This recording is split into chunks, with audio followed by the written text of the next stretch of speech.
ढेंकीकोट धान व्यवसायी 2,32,000 टंका लुट। केन्दुझर जिला घटगाँ थाना तथा ढेंकुर फांडी NH 20 सान बरगड़ा नुआगाँ छक ठारू मात्र 100 मीटर दूर में आज सकाल 7:30 3टी बाइक 4 जन लुटेरा आसी ढेंकीकोटर धान व्यवसायी शरद चंद्र साहू 2,32,000 टंका लुटि नहीं पुलिस अभियोग होती। धान व्यवसायी घर सान नुआगाँ होता बेले से ढेंकीकोट को स्कूटी रे आसुथिया बेले 4 जन लुटेरा तांको सबुतक टंका लुटि नहीं। खबर पाई घटगाँ एसडीपीओ विजय कृष्ण महापात्र, IIC प्रशांत सामल, ढेंकुर फांडी ASI त्रिनाथ नायक प्रमुख घटनास्थल को जाई तदंत करिसेंती।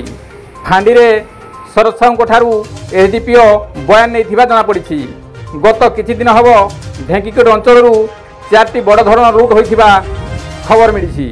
गोविंद राउत का रिपोर्ट, केडी न्यूज ओडिया।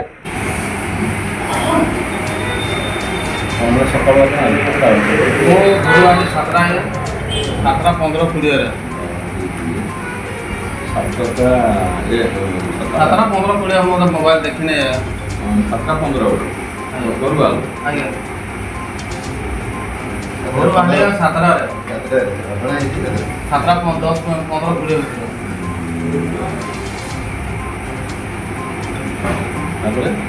मत आसने घटना घटना जो रास्ता का नाम कौन NH 20 सान बरगड़ा सान नुआगाँ रास्ता